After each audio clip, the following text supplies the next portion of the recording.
देखिए इसी बीच एक और बड़ी खबर आ रही है रूस यूक्रेन युद्ध से जुड़ी हुई। रूस यूक्रेन युद्ध पर डोनाल्ड ट्रंप का बयान आया है। युद्ध खत्म करवाना आसान नहीं है, ये ट्रंप कह रहे हैं। जो कह रहे थे कि एक दिन में वॉर खत्म करवा दूंगा, वो कह रहे हैं कि युद्ध खत्म करवाना आसान नहीं है। यूक्रेन युद्ध एक बड़ी समस्या है, ट्रंप ये मान रहे हैं। यानी ट्रंप ये मानते हैं कि एक बड़ी कॉम्प्लिकेटेड सिचुएशन है जिसमें वो फंस गए। 8 wars. This would be the 9th, and our people are over in Russia right now to see if we can get it settled. Not an easy situation, let me tell you. What a mess. It's a war that never would have happened if I were president. अब नजर मल्होत्रा, ये तो बहुत बड़ा confession है Trump का।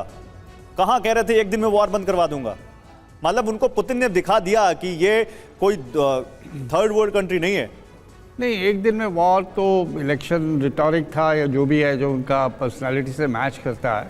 अब जब उन्होंने ग्राउंड रियलिटीज़ को देखा तो उन्हें खुद समझ में आ रही है कि उनके खुद के जो अलाइज हैं वेस्टर्न यूरोप, वो किस तरह से उनके प्लान के ऑलमोस्ट खिलाफ काम कर रहे हैं। और बावजूद इसके कि ट्रंप और पुतिन ऑलमोस्ट सेम पेज पे हैं, चूँकि उनके इतना बड़ा जो यूरोपियन अलाइज की जो ऑब्जेक्शंस हैं वो उसमें एक रोड ब्रेकर का काम कर रही हैं। तो अब उन्हें रियलाइज़ हो रहा है कि इतना भी आसान नहीं है जितना उन्होंने सोचा था। जो 28 पॉइंट उन्होंने पीस प्लान रखा था, क्या ये बता रहे हैं ट्रंप की यूरोप मेरी बात नहीं मान रहा? क्या वो ये भी बताने की कोशिश कर रहे हैं? जब बिल्कुल, और ये शायद उस तरफ भी इशारा कर रहे हैं। अगर ये हालात ऐसे ही बने रहे तो शायद मैं अपना हाथ भी खींच लूँ इसमें बात। देखिए गौरव, हिंदी में एक कहावत है, अब आया ऊंट पहाड़ के नीचे। तो अब उनको समझ में आया कि ये मामला कितना कॉम्प्लेक्स है। पहले तो कह रहे थे कि 24 घंटे में कर लेंगे, फिर कह रहे थे मैं अगर होता तो युद्ध नहीं होता। ऐसा कुछ नहीं है। अब व्हाइट हाउस में कौन अमेरिका का राष्ट्रपति रहेगा इससे कोई मतलब नहीं है। मतलब है कि ये लड़ाई वेस्ट वर्सेस वेस्ट की थी। ये लड़ाई अमेरिका और रूस और यूरोप के वर्चस्व की लड़ाई है, और इसीलिए ये लड़ाई इतनी जल्दी नहीं खत्म होगी। यूरोप का अपना कंसर्न है, अमेरिका का अपना कंसर्न है, रूस का अपना कंसर्न है। और सबसे बड़ी बात है, देखिए अभी भी ट्रंप मूर्खता कर रहे हैं। ट्रंप मूर्खता ये कर रहे हैं कि उसमें वो भारत का नाम घसीट रहे हैं कि रूस यूक्रेन युद्ध में हम भारत पर एडिशनल टैरिफ। उनको अभी प्रॉब्लम पता ही नहीं है कि असली प्रॉब्लम क्या है। जब तक पूरी प्रॉब्लम समझेंगे नहीं तो उसको सॉल्व कहां से करेंगे। और मनीष, ये भी एक हकीकत है कि अमेरिका और यूरोप दोनों नहीं चाहते हैं कि रूस बहुत ताकतवर दिखे। चाहे भले ही वो पीस डील करना चाहते हैं, लेकिन बहुत ताकतवर दिखे ना ये यूरोप चाहता है ना अमेरिका भी चाहेगा। वो उनके साथ डील जरूर करना चाहते हैं, लेकिन पुतिन आ रहे हैं। जी हाँ, पुतिन आ रहे हैं। और पुतिन देखिए, जब भारत आ रहे हैं तो फिर इन तमाम मुद्दों पर हम भी बात कर रहे हैं। इन पर बात प्रधानमंत्री नरेंद्र मोदी और पुतिन के बीच भी होगी, और इसी वजह से इस वक्त बहुत एक्टिव मोड में यूरोप भी दिखाई दे रहा है। यूरोप भी बहुत प्रतिक्रियाएं दे रहा है, यूरोप की तरफ से भी बहुत कुछ कहा जा रहा है पुतिन जब भारत आ रहे हैं उस वक्त। बिल्कुल। इसी बीच देखिए एक बड़ी खबर है, शांति की कोशिशों के बीच यूक्रेन को बड़ा झटका लगा है। यूक्रेन को और हथियार नहीं देगा अमेरिका। यूएस ने हथियारों की डिलीवरी पर रोक लगा दी है। यानी अमेरिका के राष्ट्रपति ट्रंप जो कह रहे हैं, वो कह रहे हैं कि देखो ये इतना आसान नहीं है, लेकिन भड़काया तो आप ही ने, हथियार तो आप ही ने दिए हैं। क्या उनको अब अपनी गलती का एहसास हो गया है, या उनको लगता है कि ये एंडलेस वॉर है और यहाँ पर अमेरिका को जो मिलना चाहिए था वो इससे ज़्यादा कुछ हासिल नहीं होगा, इसलिए उन्होंने वो ये कुछ काम कर रहे हैं? क्योंकि खबर है कि यूक्रेन को और हथियार नहीं देगा अमेरिका। तो देखिए क्या कुछ हो रहा है। मुश्किल में है ज़ेलेंस्की, ये कहा जा रहा है।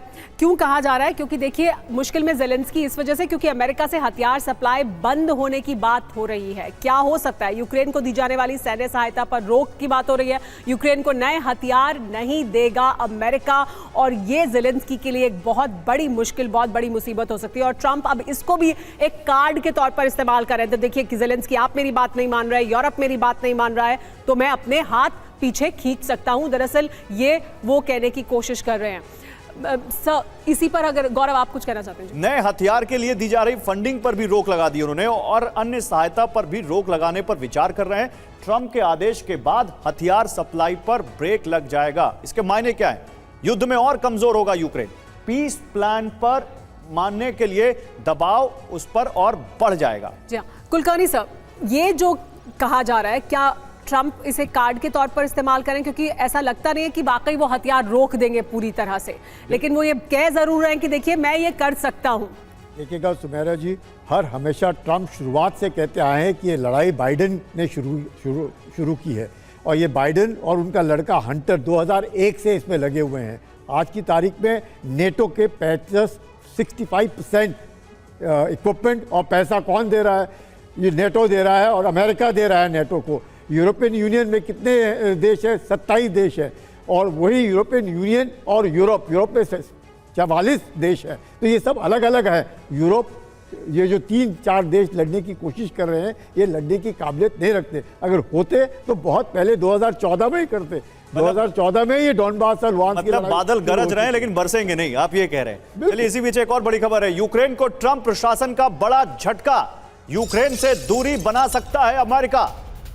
और ये कौन कह रहा है? ये देखिए, टॉप जो उनके मिनिस्टर हैं वो कह रहे हैं। अमेरिकी विदेश मंत्री मार्को रूबियो कह रहे हैं ये हमारी लड़ाई नहीं है, ये मार्को रूबियो ने कहा है, हम इसे खत्म करना चाहते हैं। रूबियो ये कहते हुए, एवं तिवारी, ये क्या है? ये अचानक से टोन क्यों बदल गई अमेरिका की? ट्रंप से लेकर उनके तमाम कमांडर्स क्या कह रहे हैं?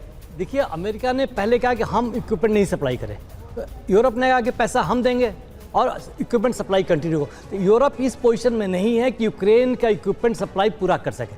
अगर अमेरिका ने बंद कर देगा, that is the last step, that will be a stop on the war. ये स्टेप उसको पहले ले लेना चाहिए था, बिकॉज इसमें अमेरिका को भी परेशानी हो रही है। अमेरिका के पास कितने फ्रंट खुल रहे हैं, वेनेजुएला, कोलंबिया।